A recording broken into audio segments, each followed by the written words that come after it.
Saturday morning. Uh, Beautiful Saturday morning. I hope you guys are doing well. It's good to always be back here with you. Let's see. Usually our Saturdays are dull. I don't know why, but many of you are not joining our broadcasts these days on Saturdays, but we'll keep doing them. We'll keep doing them. We'll continue to serve you. So allow me to do the honors of having our audios tested, and then we'll see how that goes. And then we will see how so that we are sure that everything is on point, that everything is spot on with what we intend to do tonight. Tonight. So it's always a pleasure. It's always a pleasure having you guys on the broadcast. And today, yesterday, last night, thank you to all those that were with us for last night's podcast. I think our audios are good.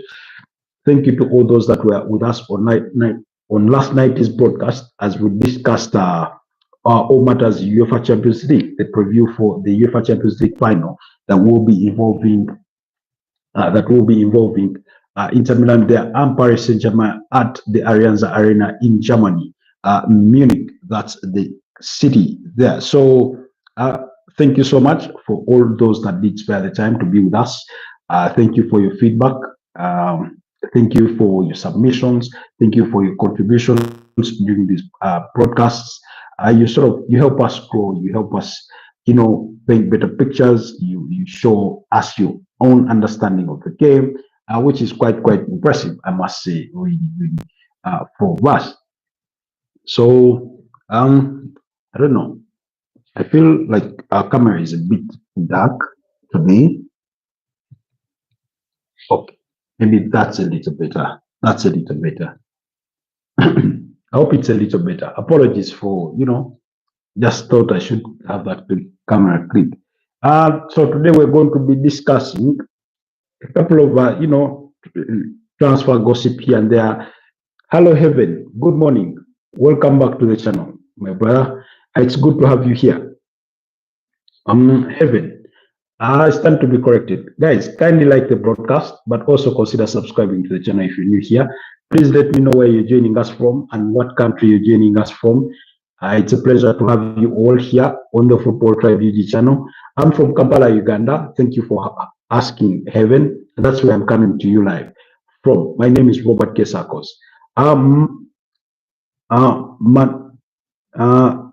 Gota, how are you? I'm from Kampala, Uganda. That's in East Africa.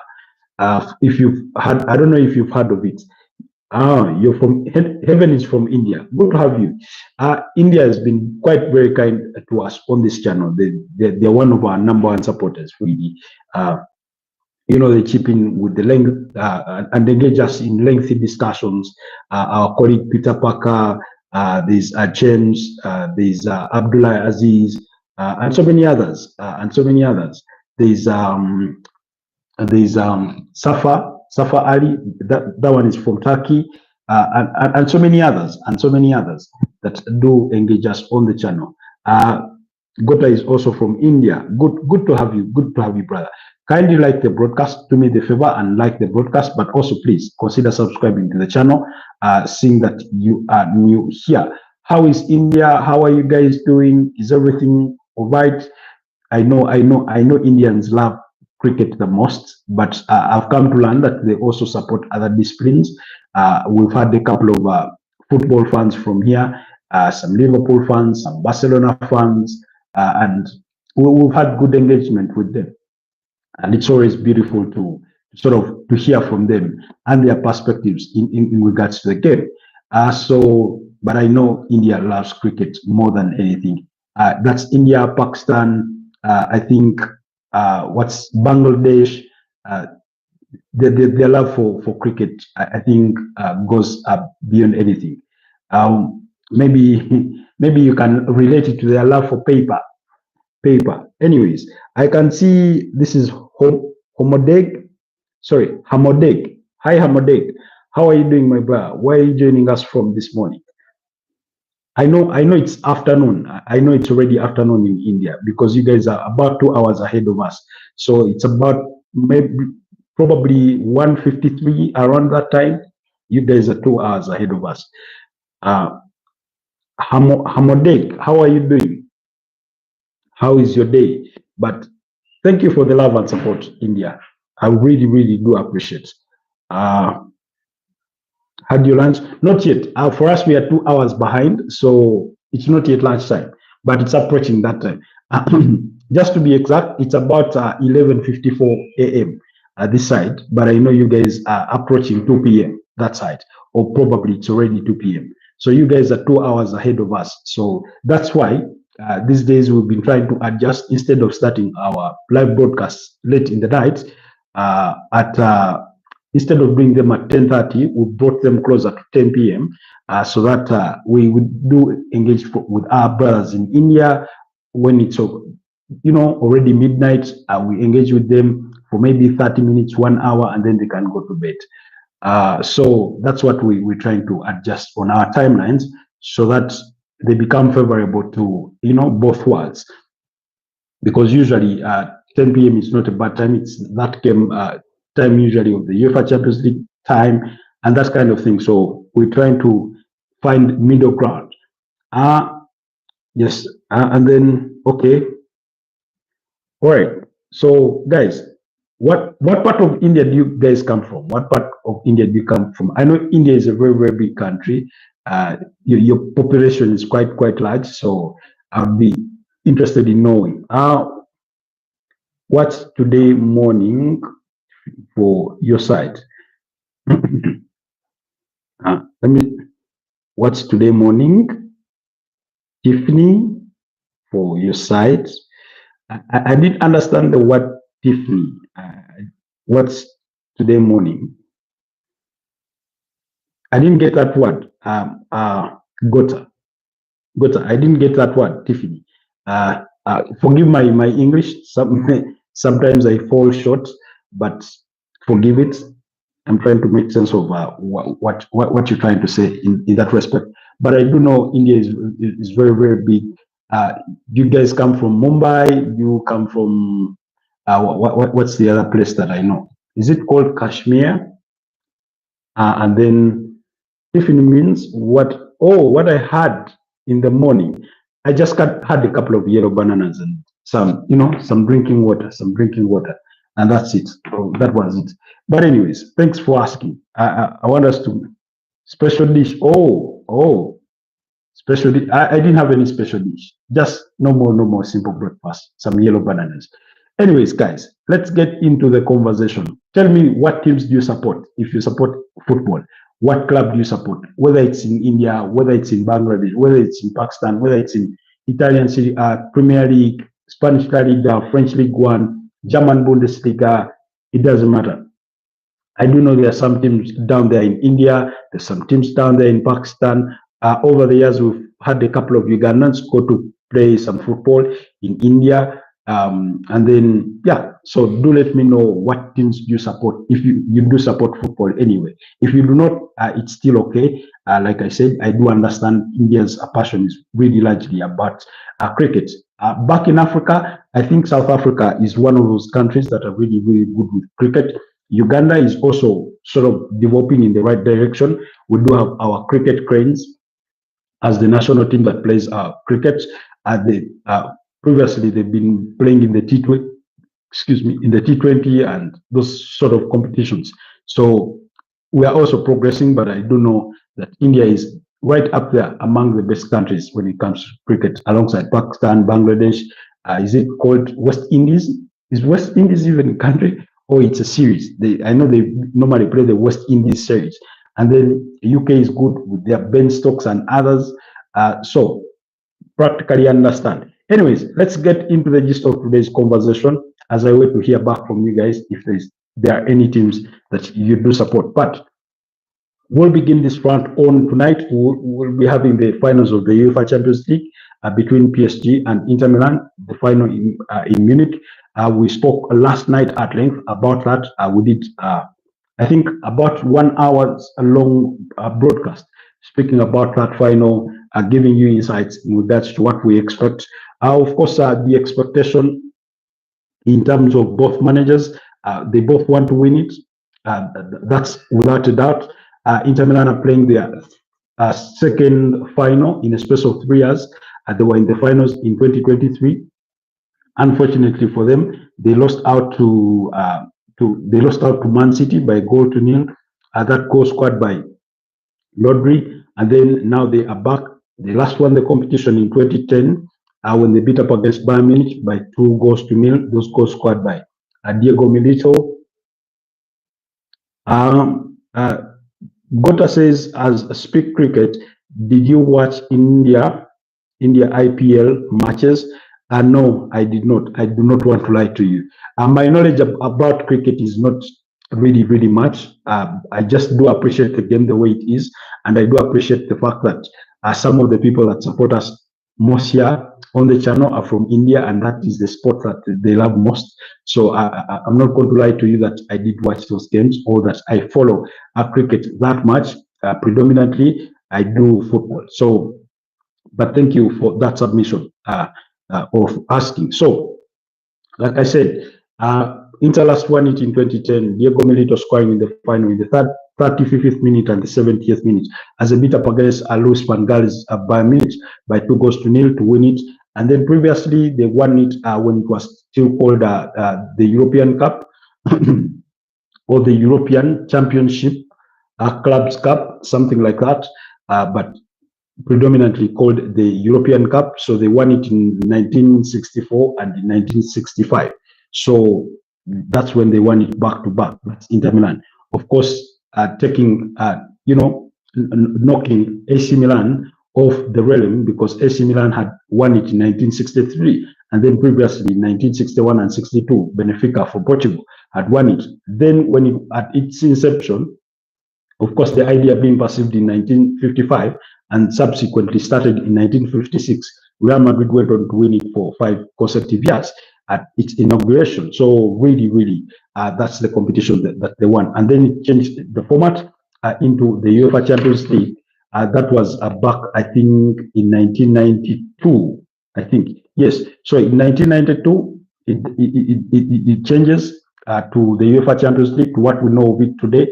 That is 92-93, but it was still a knockout competition because teams that were champions in their domestic European leagues were the ones participating, and it was on the knockout basis. But then later in 1997-98, they again shifted the format to, incorporate more teams and both in the group stages. So that's the competition we are talking about.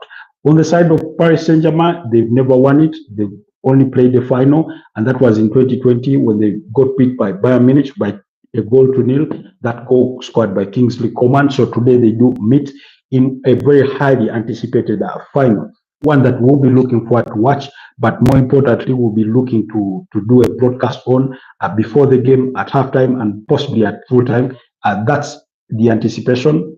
Should the stars align with everything that we do anticipate to do over the course of today. But in regards to the starting 11s, I do expect Luis Enrique to field his best team that saw him practically through the competition up to until this stage. Of course, by the minor changes, they do have some players there with a bit of experience. The captain, Marquinhos, 31 years of age, does come with a bit of experience. The goalkeeper, in Gianluigi Donnarumma, comes with a bit of experience.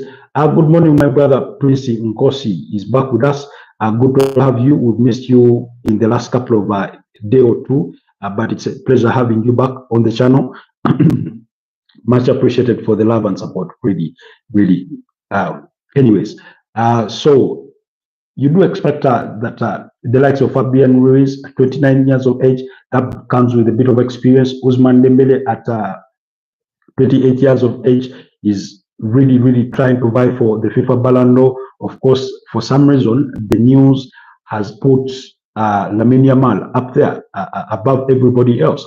I do not know if you guys have the same opinion that Lamine Yamal should be leading the rest for the Ballon d'Or, or whether you have a difference of opinion in that. Do let me know down in the comment section.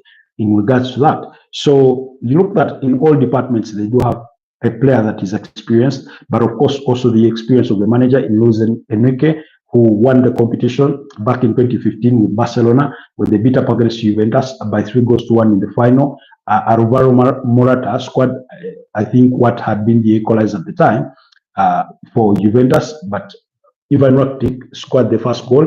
That was for Barcelona, and then Luis Alberto Suarez was the other that scored, and then Neymar scored, I think, in stoppage time as Barcelona beat Juventus by 3-1. Now, for those of you that do remember in 2015, because Juventus, again, similar to Inter Milan, Juventus also played 2 finals in a space of 3 years of the UEFA Champions League. That Juventus team of Massimiliano Allegri, they were in the finals in 2015. They got beat by Barcelona by 3-1. And then in 2016, Real Madrid beat Atletico Madrid, I think 5-3 on penalties to win the competition, the aftermath of a 1-1 draw in normal time. And then in 2017, Real Madrid returned to the final and met with Juventus, and they beat Juventus by 4-1.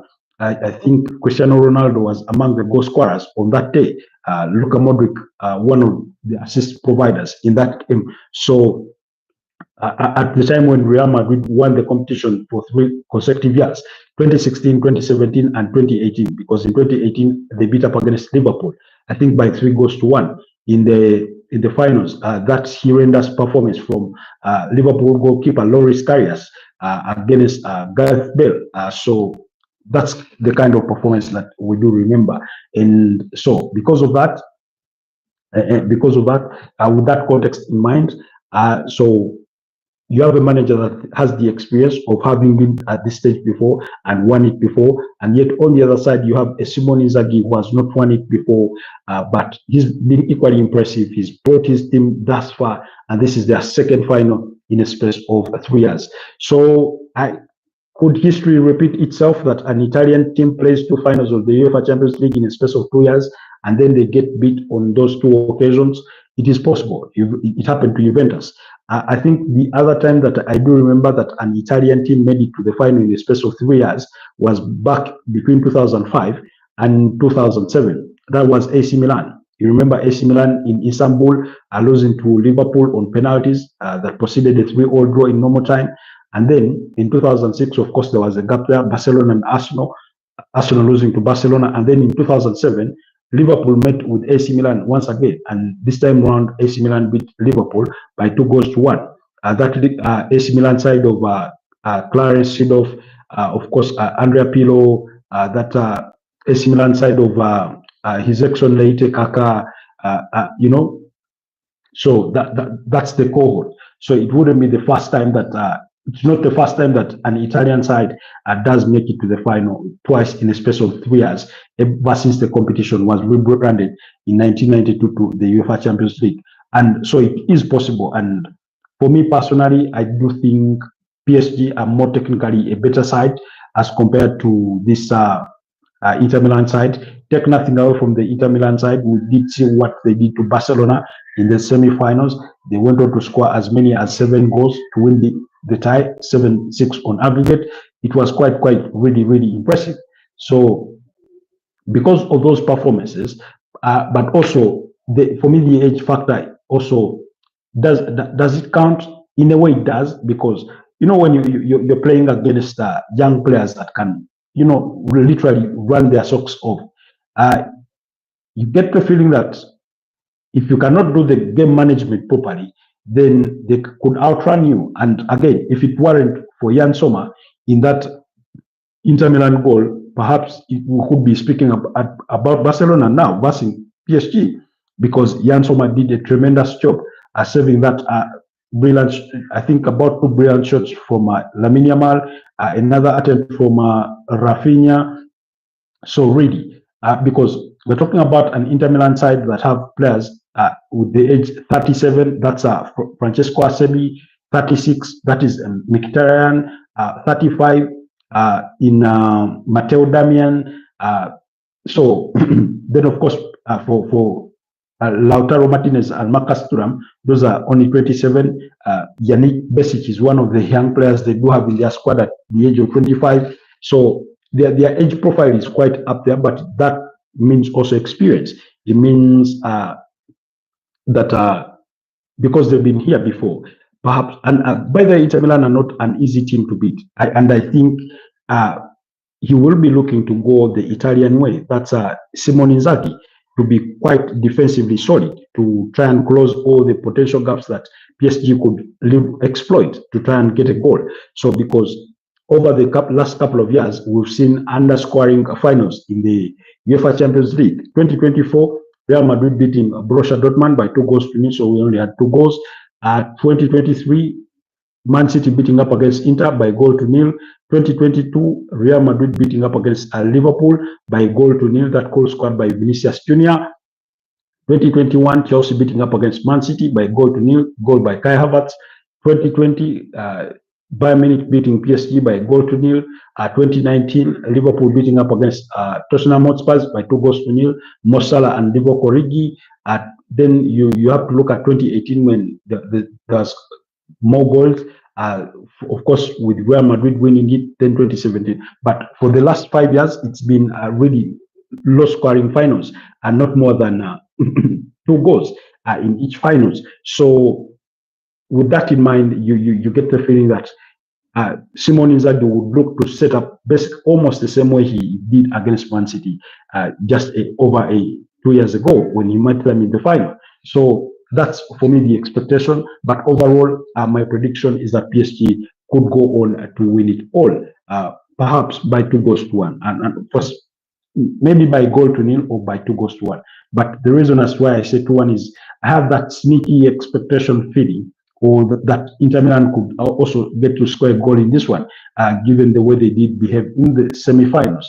I remember they went 2 goals up against Barcelona at the Olympic Stadium in Spain by within the first 20 minutes, and it ended up in a 3-3 draw. And then on the other side, it was another 4-3, a scoreline. So they do have goals in them, especially when you have Marcus Thuram, who, by the way, didn't really look much fit over the 2 legs in the semi-finals. So let's wait and see. So in terms of expected lineups, we do expect Gianluigi Donnarumma in goal for PSG. We do expect Achraf Hakimi, William Pacho alongside Marquinhos, as well as the youngster in Nuno Mendes, only 22 years of age. Achraf Hakimi is at 26. He does bring experience. He's a former Inter Milan player, because remember he joined Inter Milan from Real Madrid. So he is going to be meeting his former bosses. In that midfield, we do expect the 20-year-old João Neves. He's been quite impressive this season, as well as Vitinha. Some people forget that he played for Wolves in the Premier League alongside Fabian Ruiz, and then the front three of Desire Doué, or Desire Doué, if you want to read the name in English, Ousmane Dembele and Kivica Kvaratskhelia to lead the lines. What is the latest on Arsenal strike target? Let's get into that news in just a bit, Chris, Kosi. But thank you so much for asking that question.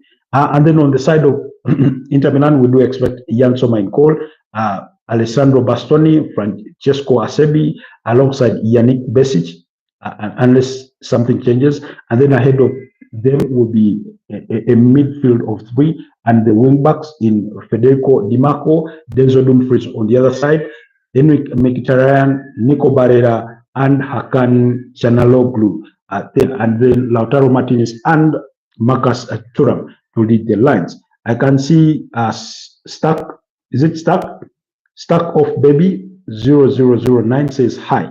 Hi, Stuck of Baby. Thank you for joining the broadcast. Kindly do us the favor and like the broadcast, but also consider subscribing to the channel, seeing that you're new here. At least I'm seeing you for the first time, really. But thank you for joining us. Much appreciated for the love and support. So, guys, do let me know what your prediction for the UEFA Champions League final is. I've given you my prediction. Do let me know what your opinions are. And now let's get into the conversation of transfers, where Prince Nkosi has just ushered us into, literally, because that was our next topic. Now, of course, the last couple of days, as far as the transfer window have been a bit crazy. There's so much news flying in between places, as some news to the detest of Arsenal fans and other fans elsewhere in their own respects when it comes to teams like Man United, because Saudi Pro League is up their heels regarding their captain. When it comes to Chelsea beating United to a signing and those kinds of things. So it's been quite plenty going on this week. And although we've discussed majority of that, there's no harm in revisiting some of the headlines that have made progress in the course of the week. To start with Arsenal began talks with RB Leipzig over the signing of Benjamin Sesko. Now, this it is reported according to Sky Germany, and that is through Florian Plettenberg, who says that Benjamin Sesko has a release clause of 80 million euros. And I get the feeling that Arsenal would have no trouble sort of paying that kind of fee to sign Benjamin Sesko. We've spoken about him at great length as one of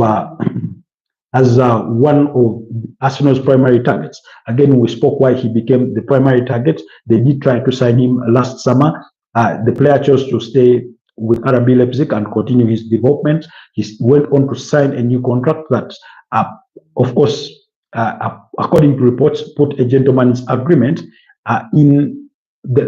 during which negotiations they had the gentleman's agreement that should a suitable offer come for him this summer, then he will be allowed to leave the club. Arsenal went back in January to try and sign the 21-year-old Slovenian striker, but then PSG said no. We will not be selling Benjamin Sesko at the moment, because they were trying really to fight amidst a season that wasn't really going their way. They were really trying to fight and finish in those places of the UEFA Champions League. Now, unfortunately for them, they were unable to achieve that. They did not qualify for any European competition for the first time since 2016-2017. So it's not been really a good season. So, and because Arsenal did not want to antagonize their relationship between RB Leipzig and themselves, they did not try to push it to the line when it came to a possible move in January. So they laid back, and now they've gone back in. Andre Bata has gotten in touch with his counterpart on the other side called Marcel Schäfer. I hope that's how the name is pronounced in German, but that's how I read it in English. Marcel Schäfer on the other side to discuss a potential deal. Now, again, they're trying to understand what's the release clause, what is the payment structure, and oftentimes I've come to the realization that these transfers happen in stages. One, there's interest from one club in a certain player on the other side. So Benjamin Sesko is well aware of Arsenal's interest in him. They did pitch their project to him last summer, but then the next, once you have the green light on player side, then you proceed to club to club. And I think Arsenal have confidence in regards when it comes to Arsenal versus Benjamin Sesko. They really had positive talks with his camp. They are aware that he will be okay joining them. So then you go to the club, and what begins with the club are the conditions for a potential transfer. How much would the other club want, and then if you can agree on a certain fee, then what would be the payment terms? Now, the payment terms themselves can sometimes be a sticking point, because usually clubs do not pay wholesome fees for these kinds of transfers to try and manage their finances. So in this case, according to reports, we've reached that stage where they're discussing a potential structure of the deal. And those very reports do indicate that if Arsenal are going to pay this money in certain installments, then the fee could rise above the 80 million euros. Again, this is also part of negotiations to say, okay, it's more like when you're buying a car on installment purchase. For example, if the car is valued at 25 million, you may end up buying it at 28 million just because you're paying in installments. Whereas the person buying straight away in cash will be allowed to pay just 25 and they own the car. So that's the perfect example that I can relate it to paint for you the picture in regards to how some of these transfers work. So Arsenal are in deep negotiations with RB Leipzig for the transfer of Benjamin Sesko, but they are also keeping tabs on Victor Gyökeres, because that is their second best alternative in this case. Should they fail to get the move for Benjamin Sesko, then they will have to turn to Victor Gyökeres. But their preference is Benjamin Sesko because according to their scouting reports, according to their analysis, their technical review, their tactical review, they think Benjamin Sesko is a player that suits best their playing style and the way they want to play.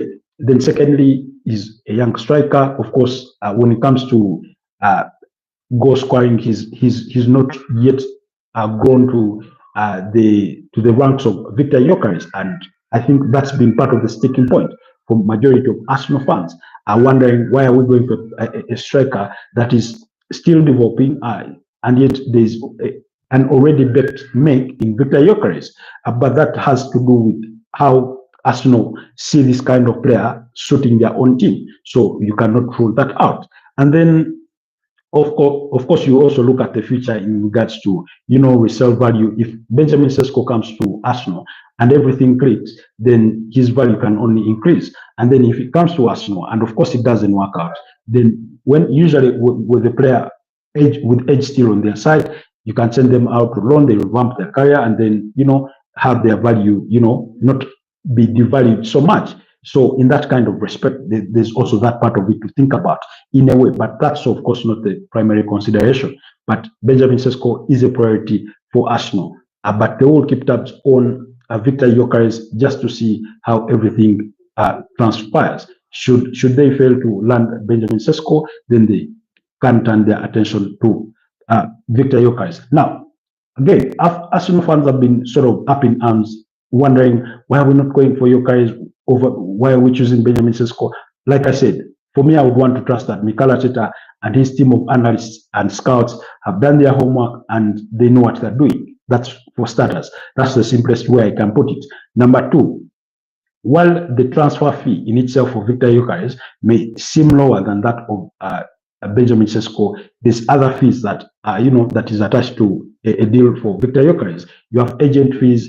You also have player wages, and when you look at the total package, it could go up to 100 million euros. So it's not just as simple to say that this one is a cheaper option as compared to the other in that sense. But that's what is regarding the Arsenal striker situation.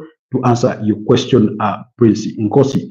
Then you come back to say my prediction is Inter to win the UEFA Champions League, but we will see if PSG will do it for the first time in history.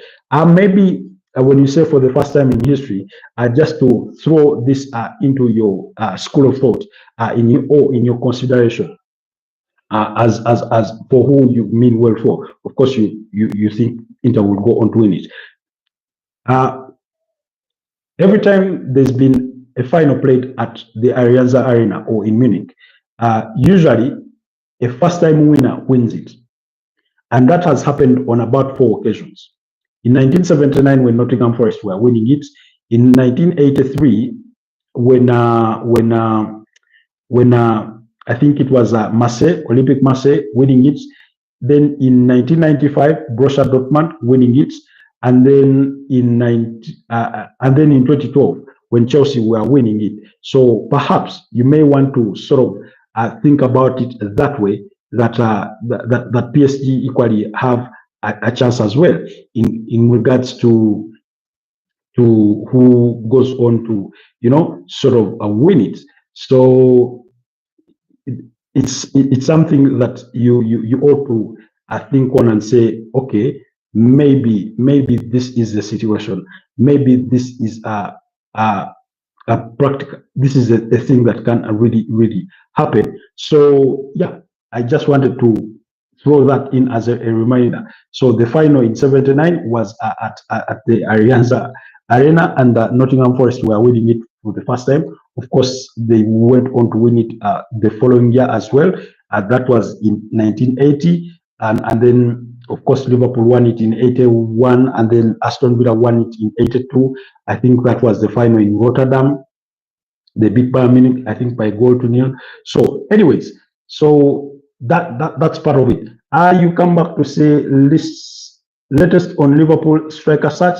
The striker search in regards to Liverpool has not shifted beyond their primary target in Hugo Ekitike. That's the player they are primarily considering, but Chelsea are still in the verse for him as well, despite winning the battle to sign Liam Delap from Ipswich Town. So Liverpool are still pursuing Hugo Ekitike as their striking option.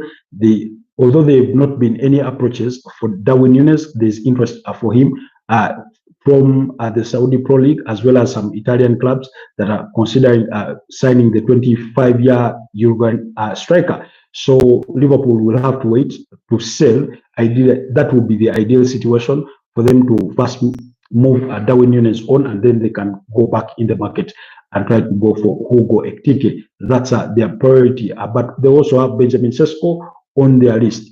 And then, still speaking Liverpool, yesterday they did announce or unveil Jeremy Frimpong, who they did sign for 35 million euros, which, according to Fabrizio Romano, is going to be paid over a course of 3 financial years in 3 installments, as per the agreement between the two sides. So for Bayer Leverkusen, there for 35 million euros for the Dutch right back.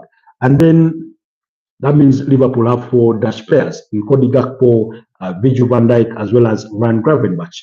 And then Liverpool remain in talks with AFC Bournemouth over the signing of left back Milos Kakez.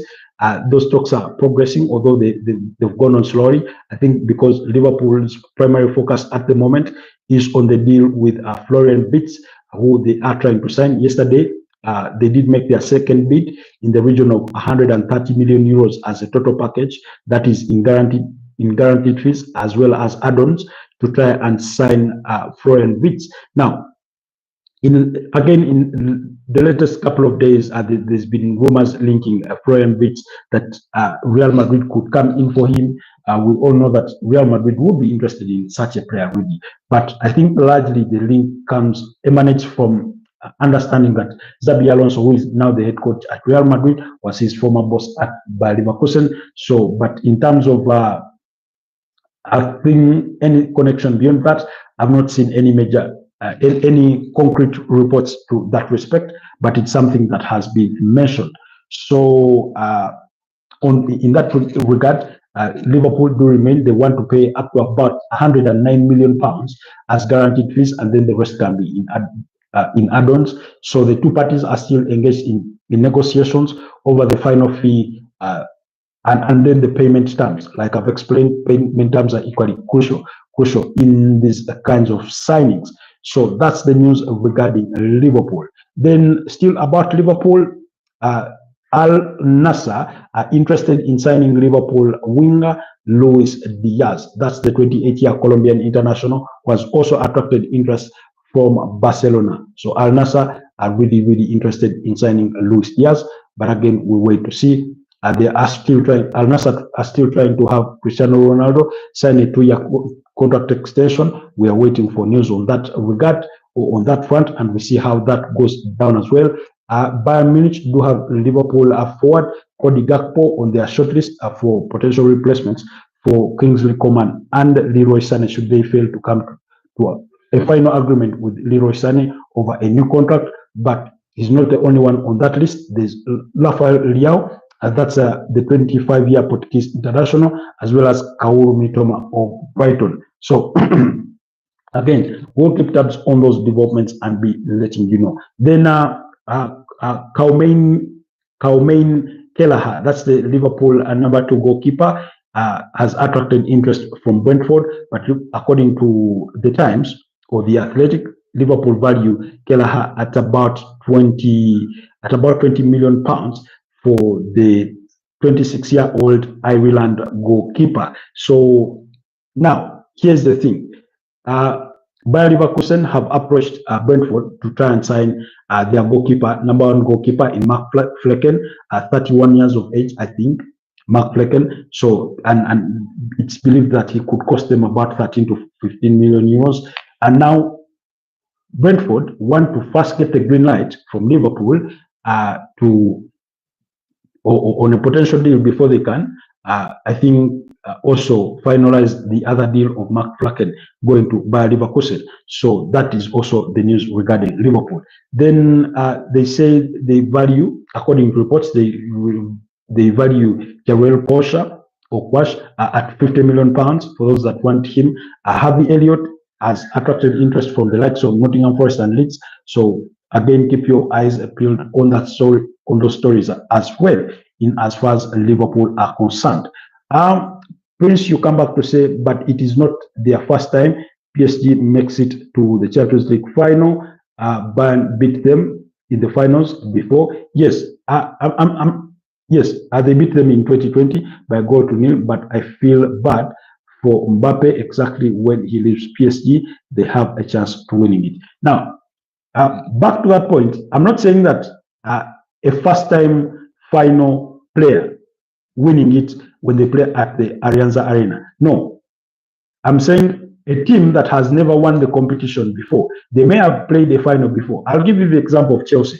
Chelsea had played a final in 2008 when they lost to Manchester United on penalties in Moscow, Russia, in 2008. So they lost that final and then came back in the final in 2012, and they were playing against Bayern Munich at the Allianz Arena. So they were first-time winners, but they were not first-time final players.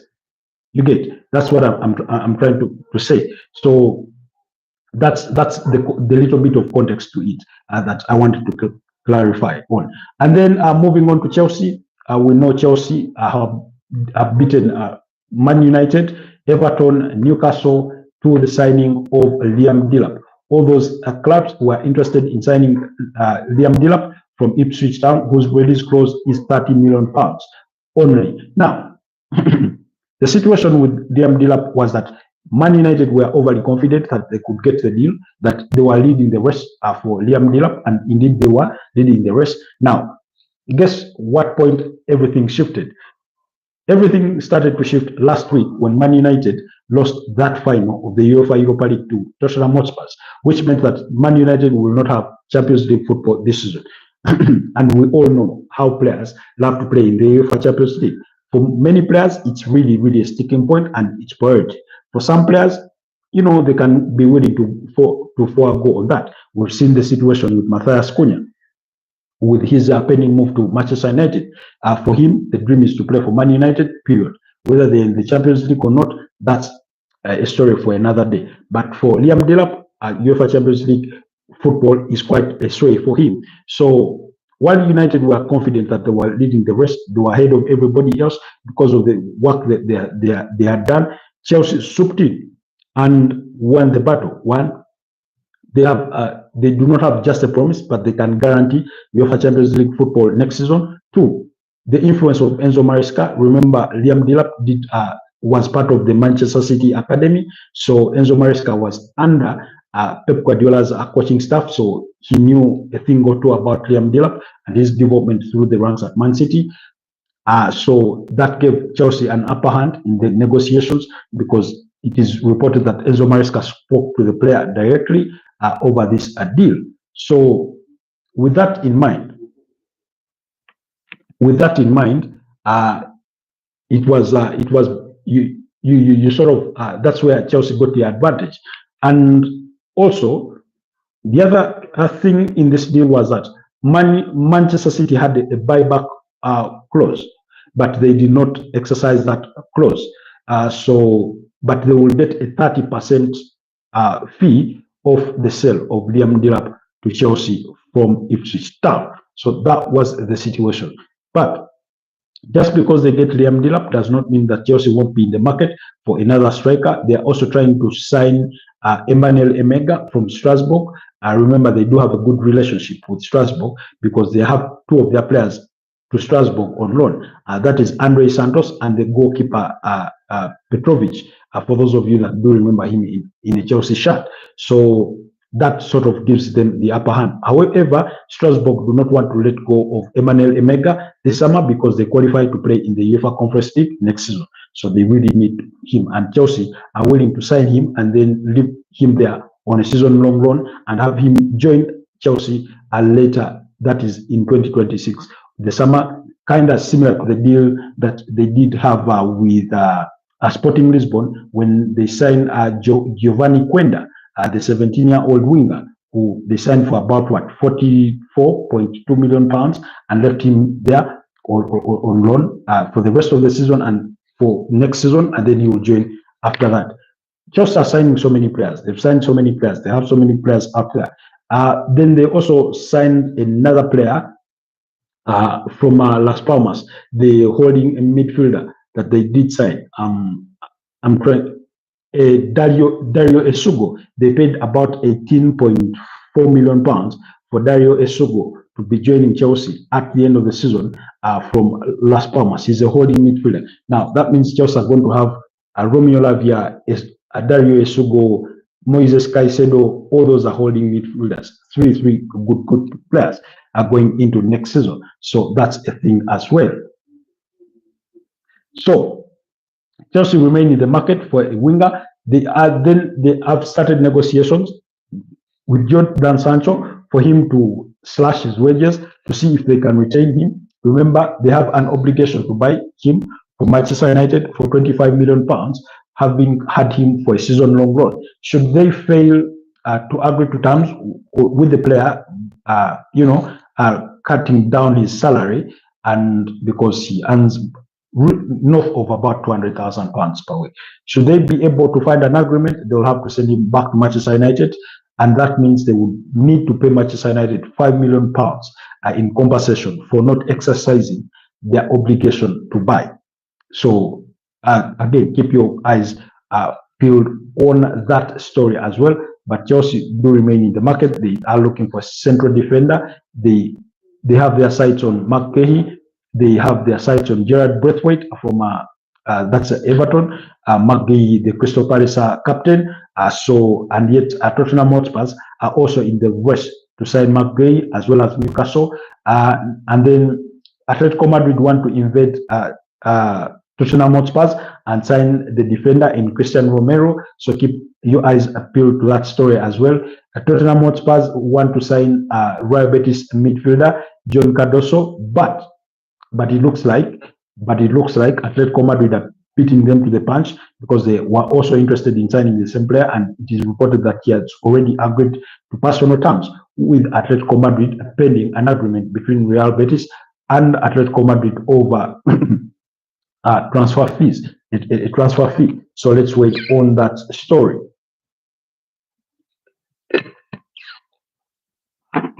Then staying in Spain for a bit, we all know that Barcelona are interested in signing Marcus Rashford for Manchester United. Barcelona have been in contact with Manchester United with Marcus Rashford's representatives to try and sign him. Manchester United want up to £40 million for the 27-year-old England international who has left Aston Villa at the end of his loan spell. So keep an eye on that story. But Barcelona are also interested in Liverpool's Luis Diaz as the other alternative for their wing options. Then Real Madrid are close to agreeing a deal. Yes, Ahmad Sepa, is it? No, sorry, apologies. Let me read your name correctly. Ahmed Septa says Rashford to Barcelona. Yes, that's the story I was discussing exactly. Barcelona's representatives, that's sporting director Deco, has engaged with Marcus Rashford's representatives over a potential move to Barcelona. Now it would take Marcus Rashford reducing or taking a pay cut on his wages, because at Manchester United he's earning about £300,000 plus. And when he made the loan move to join Aston Villa agreed to pay 70% of his wages, and then United take care of their 25%. So because he's on very high wages, the negotiations on personal terms are that he reduces down on his wages if he's to earn the move to Barcelona. The player, according to reports, he's okay with that.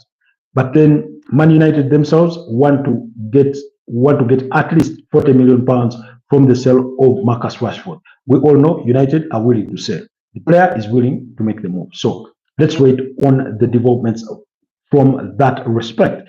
And then Ahmad, you come back to say, and how? I thought they are aiming for Luis Diaz. Now, Luis Diaz is among the options. Again, this is how it usually works.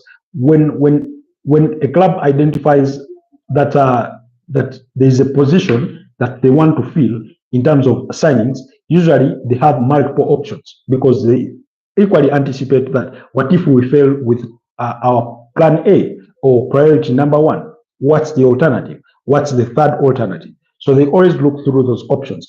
I'll give you an example. When Arsenal signed Lijnders Trossard, I think in January 2023, their priority target for that transfer window was Mikhailo Modric. We all remember that as transfer saga that raged on. Mikhailo Modric wanted to join Arsenal, everything really aligned. But Shakhtar Donetsk and Arsenal had not yet agreed to terms on payment terms and the transfer fee. The transfer fee that Shakhtar Donetsk wanted was 100 million euros, but and Arsenal were willing to pay that, but they could not agree on the payment structure, on what's guaranteed fees and what is add-ons. So Chelsea came in with better payment terms and more guaranteed fees, and so that is how they won the race to sign Mikhailo Modric. So he went to Chelsea, and what did Arsenal do? They turned to their alternative, their option B in Lijnders Trossard, which has worked quite perfectly well for them in comparison to Mikhailo Modric, because only I think this season, Lijnders Trossard made about 52 appearances for Arsenal. He played in every Premier League game. At the age of 30, that's quite commendable. And I think he's the first Arsenal player aged 30 to play as many games in a season as he has done this season. So yes, Luis Diaz is an option for Barcelona, but their priority for now, from what it looks like, is Marcus Rashford, to answer your question, Ahmad.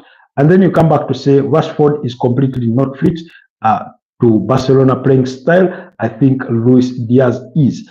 Well, again, I do not want to disagree with you on that view.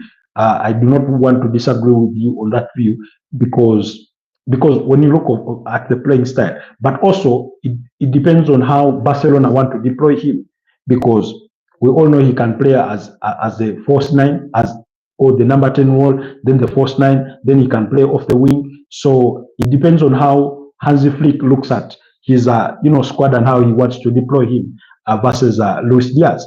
And then maybe Marcus Rashford being a year younger than Luis Diaz also is it also a factor?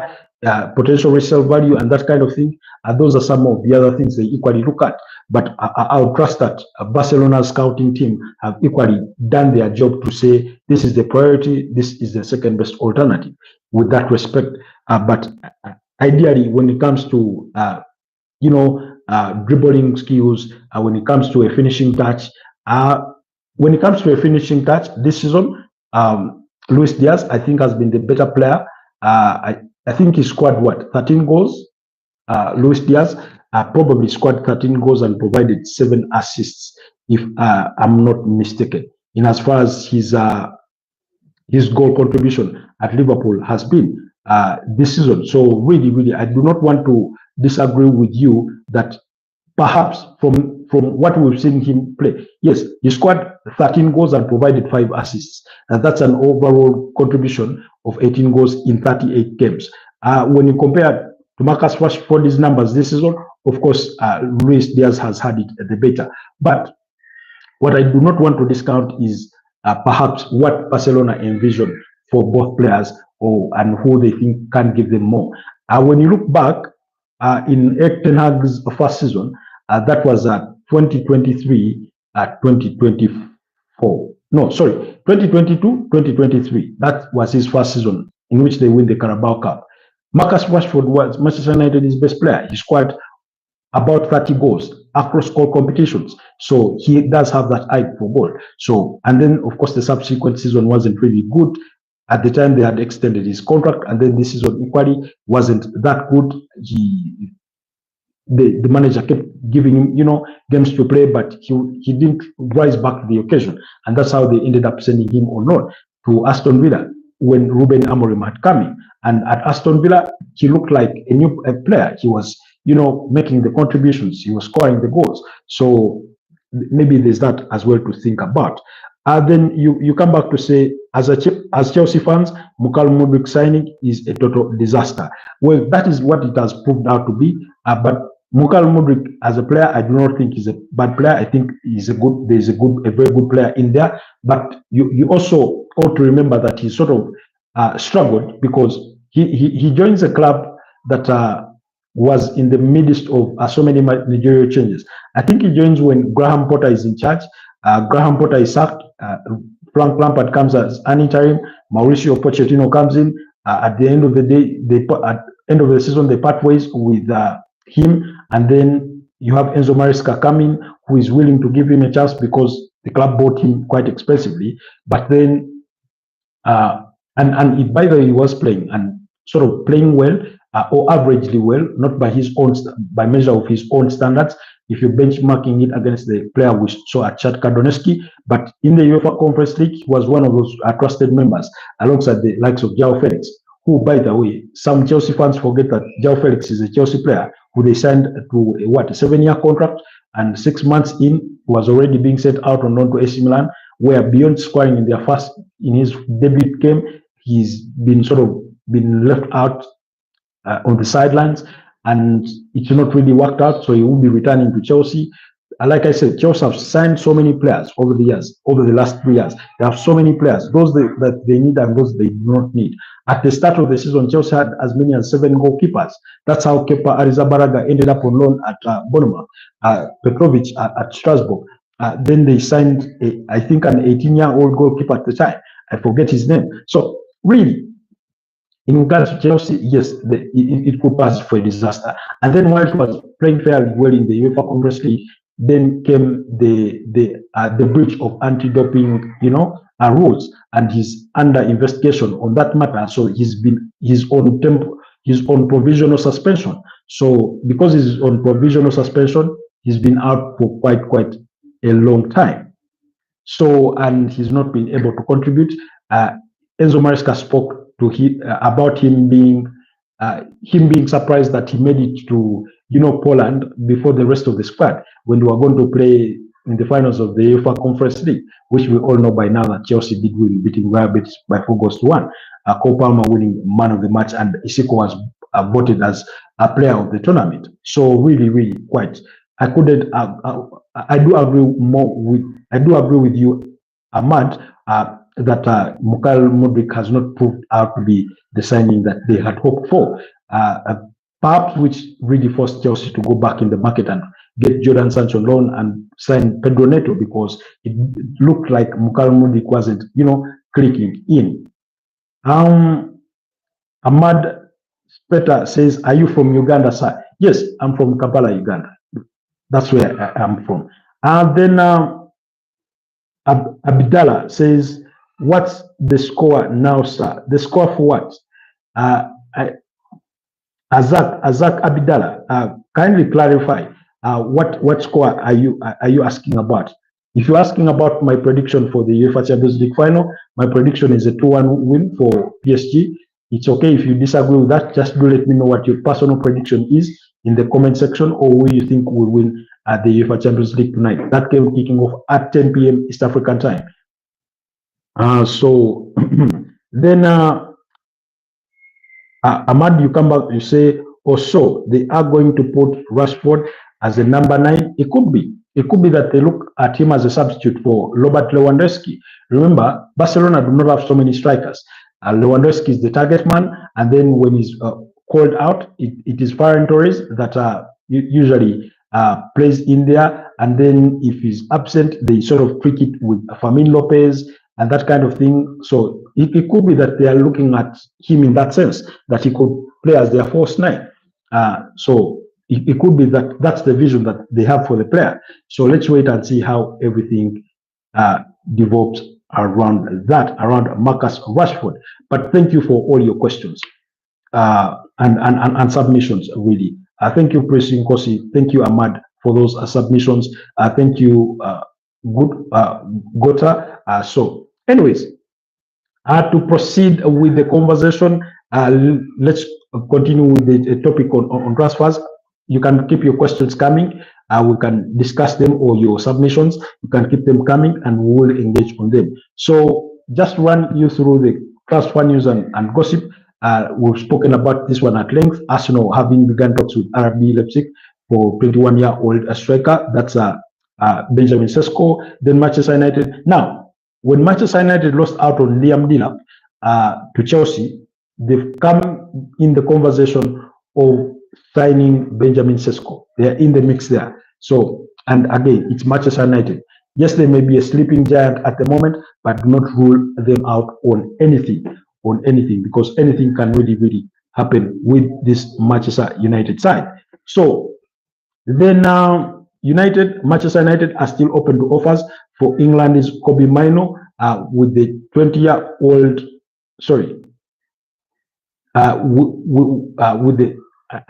again, Kobe Mainoo is a player we've spoken about before, that they are failing to agree to terms with Manchester United over a new contract. His current contract, I think, is left with about 2 years to it. So they are really considering, letting him go should a suitable offer comes at this time. He's only 20 years of age. Even if his fellow midfielder, Bruno Fernandes, also leaves Manchester United. Excuse me about that. So United are open to, at the start, at the end of the window, some news came out that Man United had put literally all players on sale, that none was untouchable, even though the manager says Bruno Fernandes is not for sale, and that's what the club maintains. But speaking of Bruno Fernandes, Al Hilal in the Saudi Pro League are really pushing to sign Bruno Fernandes. Now, they put an offer for him on table that would see him earn up to £700,000 per week. He's not said no to that offer. It's a 3-year contract in which he could earn up to about £65 million per year. So it's quite a very tempting offer. And his agent was in Saudi Arabia this week, over talks with those guys to see if they can strike a deal. They are willing to go to Man United and pay them up to 100 million euros. That's about 84 million pounds for the 30-year-old Portuguese international, who is currently the captain of Manchester United. And according to reports, Al Hilal could be willing to negotiate up to 100 million pounds. Now, for me, it's a no-brainer, really. If I'm at Manchester United, given where we are at the moment, without Champions League football, given the financial situation that we are facing, bearing in mind what Man United paid for the player, about 47 point something million pounds. I mean, I would simply guarantee that we make no less than 50 million pounds as pure profit from the player sale. That's for starters. I get that money, go and look for 3 players. United need a number 8. They've already signed a 10 in the shape. Okay, they are on the verge of signing Matthias Cunha. We all know he's like a 10. They're interested in Brian Mbeumo. Go sign Brian Mbeumo. Score 20 goals in the Premier League this season and provide the 7 assists. That's a 27-goal contribution. So Matthias Cunha scored 15 goals and provided 6 assists. Combine that in one team and you have quite the goal threat. Now, Bruno Fernandes does not play well as an 8. We've seen that on numerous occasions. He's not that kind of player. He doesn't dictate play. So, for me, I say sell him. Go, again, this is a mere recommendation. Go look at a player like Yuri Tillemans. You could, because Brian Mbeumo is only 50 million pounds, according to reports. Go look for a player in the mold of Yuri Tillemans. That number 8 kind of player. A player in the mold of João Neves. You know, a player in the mold of Ruben Neves, formerly at Wolverhampton Wanderers. He's in the Saudi Pro League. So look at that kind of profile player who can dictate play, the tempo of the game. A player in the mold of Martin Zubimendi. I know he predominantly plays as a 6, but you're looking at that kind of profile of a player that can take control of the ball, be in charge of the game, dictate the play. Bruno Fernandes, for me, is not that kind of player. So you can use that money to get yourself at least 2 or even 3 good players in this review. So for me, it's no-brainer for Manchester United on whether they should accept the deal or not. And then at the same side, that is Al Hilal, expected to appoint Inter Milan boss Simone Inzaghi. Now, Simone Inzaghi has been a target for Al Hilal as the replacement for George Jesus, who is their manager. Now, they did approach Marco Silva of Fulham, and he turned them down. They approached Andoni Iraola of AFC Bournemouth. He turned them down, but their number one priority target has always been Simone Inzaghi of Inter Milan. Now, yesterday we were receiving reports that Simone Inzaghi told them he needs a striker and the left wing back if he's to join them. I do not think they would really struggle on that. Speaking of strikers, Al Hilal want to sign Victor Osimhen. We know he's a Napoli player who spent the whole of last season on loan at Galatasaray. Very good player, Victor Osimhen, really. So he's their number one target for a striker. He's their number one target for a striker, and is this season alone in the Super League. That's of Turkey. 30 games played, 26 goals scored, 5 assists. He's a fighter. There is a very good player in there. The sticking point has always, with potential suitors, especially in the UK and elsewhere in Europe, has always been his salary, because it's believed that at Napoli he earns about 12 million euros per year, and yet all these other clubs, when you factor in taxes and stuff, they say that's a little too high for them, and that's why they've not been able to sign him. Maybe partly, but he's a target for Al Hilal.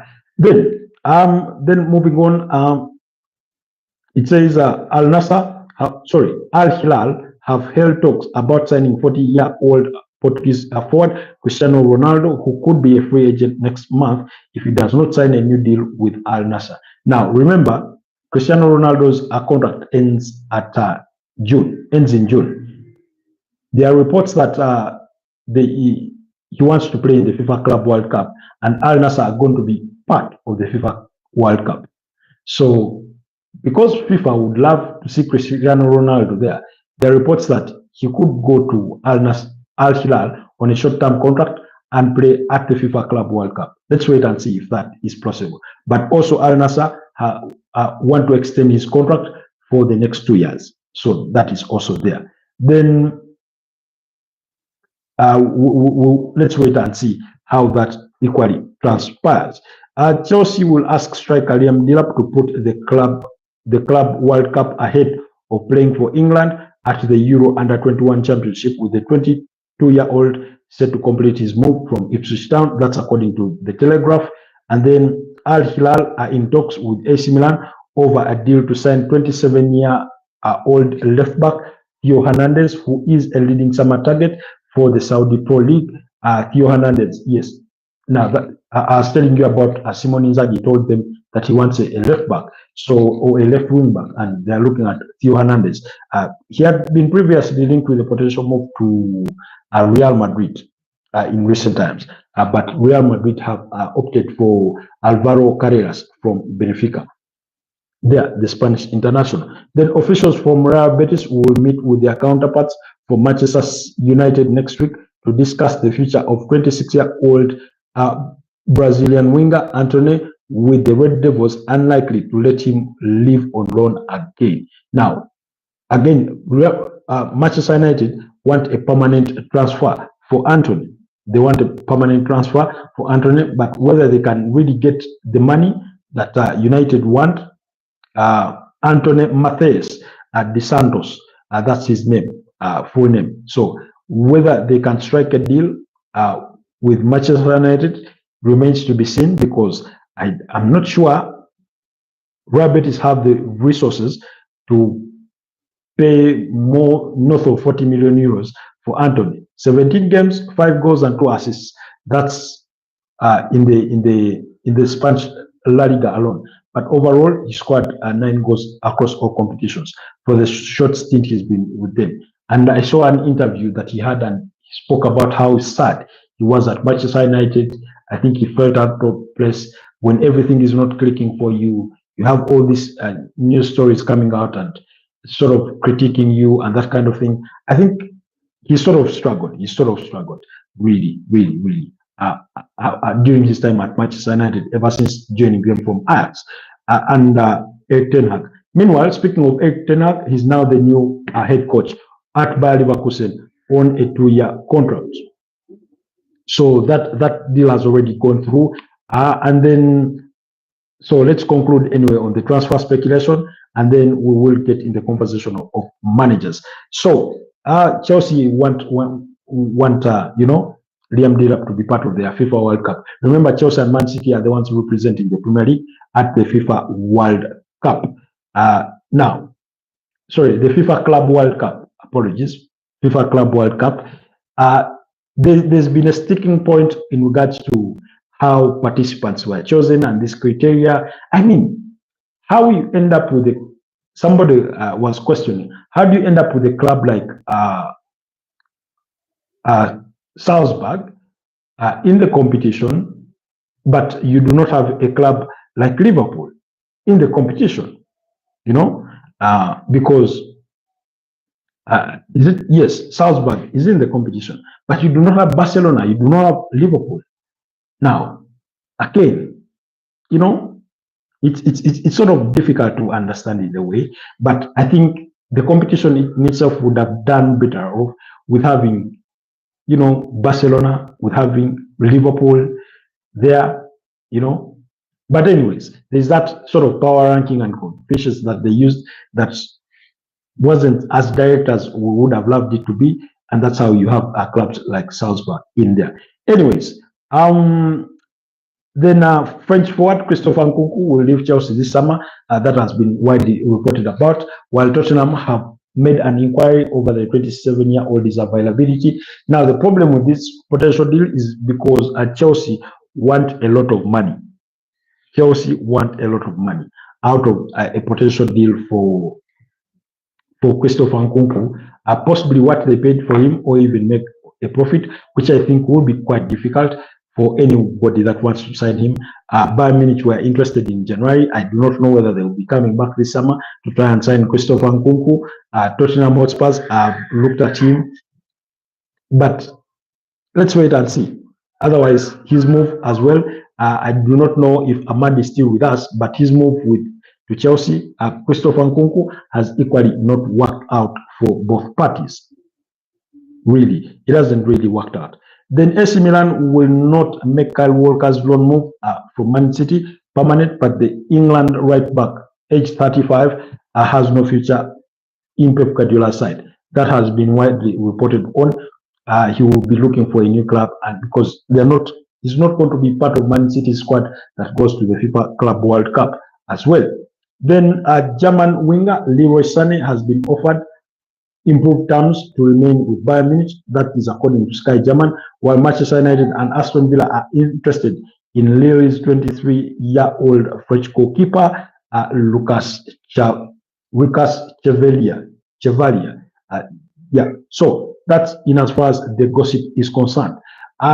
Speaking of managers, now, okay, that will be our final story of the day. But speaking of managers, AC Milan have confirmed the return of Massimiliano Allegri as their new head coach. He was with them between 2010 and 2014. He's back at the club. Then after leaving Atlanta, where he spent 9 years, Gianpiero Gasperini has joined AC Roma as the head coach there on a 3-year contract. And then, of course, we spoke about Antonio Conte will be remaining at Napoli. There were reports that he could leave Napoli, but after several meetings with the Napoli president, that is De Laurentiis, he is agreed to stay with the club. I think they've promised that they're going to be ambitious in the transfer window, in which they want to sign Alejandro Garnacho, they want to sign Kevin De Bruyne, that is going to be a free agent. After leaving Man City, they want to sign Jonathan David. That's the 25-year-old Canadian striker. He's going to be leaving Lille at the end of his contract this summer. And then there have been reports linking them with a move for there's another striker that they were looking to sign. His name eludes me at the moment, but looks like Napoli want to really be strong in the transfer market. Yes, they are considering signing Rasmus Højlund for Manchester United, although Inter Milan and Juventus are reportedly interested. Juventus want to get rid of Dusan Blajovic. Let's wait and see where his future lies. And then Ipswich Town want Chelsea's Mark Gui on loan as their striker replacement for Liam Delap. Again, we spoke about that. And then I think that's it when it comes to managers. Antonio Conte, Gian Piero Gasperini, and then Massimiliano Allegri returning to AC Milan, replacing Sergio Conceição. So that's the thing. At AC Roma, of course, it was Claudio Ranieri bowing out, having pulled out of retirement to come and help the club, where I think he did really a tremendous job. Then the other story was regarding Alexander Trent-Arnold signing for Real Madrid. He was officially announced yesterday, joining from Liverpool for 10 million euros. Yes, crazy, 10 million euros, which is the equivalent of about 8.4 million pounds. Why? Because Madrid want him to be part of their FIFA Club World Cup squad. Florentino Perez has promised his players, according to reports, a 1 million euro bonus if they do win the FIFA Club World Cup. So he wanted Trent Alexander-Arnold to be with them. When he announced that he will be leaving the club at the end of the season, that's Liverpool. Real Madrid got in touch with Liverpool to try and pay them 1 million euros in compensation to let Alexander-Arnold out of his contract early, because his contract was due to end 30th June, which means that he wouldn't have been part of Real Madrid's FIFA Club World Cup squad. Why? Because the window is opening June 1st until June 10th to allow clubs that are going to be in the FIFA Club World Cup sign players and then register their squads that are going to be in that tournament. Now, you cannot buy a player midway the tournament and then introduce them to your squad. So they wanted him to be part of that squad. And that's why they ended up, paying 10 million euros in compensation to Liverpool. Now, they've also agreed to pay Alexander Trent-Arnold his wages between this period. So there you have it in regards to Alexander Trent-Arnold. Then the last news of the day, maybe, okay, not the last news of the day, but John Evans has officially retired from football.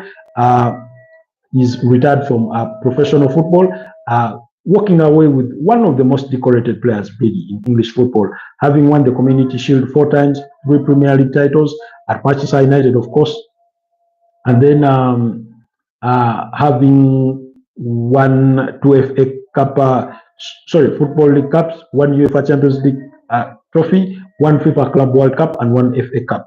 Then maybe lastly, this is our very last story of the day, is Pep Lijnders. Yes, Pep Lijnders will be joining Pep Guardiola as part of his coaching staff. Now, for those of you that do not know Pep Lijnders, he's a former assistant to Jurgen Klopp. Now, Manchester City are revamping their coaching staff after losing Carlos Vicens to AC Braga in Portugal. Is going to be a head coach there. Then they lost Inigo Dominguez, whose contract did expire, as well as Pep Guardiola's number 2 in Joanma Liro. Their contracts expired. Now, to form Pep Guardiola's coaching staff, they were looking at Kolo Toure, who was a head coach at Wigan Athletic when he left Brandon Rodgers. That is at the time when we were with Leicester City. He was an assistant to Brandon Rodgers at Leicester City when they won during that time of Brandon Rodgers at Leicester City. They went on to win the FA Cup in 2021. And then he was with Brandon Rodgers at Celtic previously, and currently is an assistant to the head coach of the under 18 at Man City. So Kolo Toure is in consideration. But Pep Lijnders is now going to join Pep Guardiola's camp. So as an assistant coach there. Now, of course, a lot has come out in the last couple of hours regarding Pep Lijnders. When he only left Liverpool about 12 months ago, when Jurgen Klopp, bow out of Liverpool because he had been really a long assistant with Jurgen Klopp. He was part of his coaching staff when they went on to win the Premier League title in 2020 and the UEFA Champions League in 2019, along with the FA Cups and Community Shields in between there. So, and the Carabao Cup, which they won, I think, twice. So, he was part of that. He was part of that coaching staff. And when he was leaving, this is what he's quoted to have said. It's 10 years of full dedication. I always said I will finish with Jurgen Klopp. The moment I will not assist anyone else, that's the moment I will go and I will manage. That was always the case. Now, he went on to manage Red Bull Salzburg at the start of this season, but he was sacked in December after a run of poor results. So, and then he has since been on gardening leave. So it looks like, I do not know whether Liverpool fans will look at that as betrayal or some form of dagger stab in the back, but he is joining Pep Guardiola's coaching camp. So that's Pep Lijnders. He's joining Pep Guardiola's camp. So yeah, quite interesting, really. Quite interesting there. He was also interviewed previously for the vacant role at Norwich, but he wasn't chosen. He wasn't the chosen candidate. They preferred the former Bristol City manager that they gave the job. I forget his name, but yeah, that was the gist of today's conversation. That's what we did have for you today. It's been a pleasure having you all on today's broadcast. Thank you, Ahmed. Thank you, Ahmad Septa. Thank you so much. Thank you, Azak Abdallah, for being with us today. Thank you, Prince Nkosi, so much for being with us today. Sack of Baby 0009. Thank you for being with us today. Manhattan, is it Manhattan? Gota. Thank you for being with us today. Then Hamodek, thank you so much for being with us today. Heaven, thank you so much for being with us today. It's been a pleasure having you. Let's link up later in the day prior to the kickoff of the UEFA Champions League final between Paris Saint-Germain and Inter Milan. So we will be coming to you live at that time. And do check out all our other content on the channel under our shorts section. There's plenty of content there. Please go and watch it. We did publish a video on why we think Manchester City could be unstoppable next season. Do check out that video and watch it as well. But before I sign out, for those of you that may be interested in learning digital skills like coding, web design, cybersecurity, these are skills that are on a very high demand on the global market. Do not forget, do not miss out on this chance of checking out Ebo State, who are based in Gansa and Kampala. They do offer both in-person and online digital skills training sessions, as well as career guidance, and help their members or their students find jobs in the dynamic digital space post training. They do have a 5% discount for you. So check out that offer. I'll leave their link down in the description so that you can check them out after the broadcast. Otherwise, it's been a pleasure being with you today. Have yourselves a wonderful rest of the day. Bye-bye. I'll see you next time.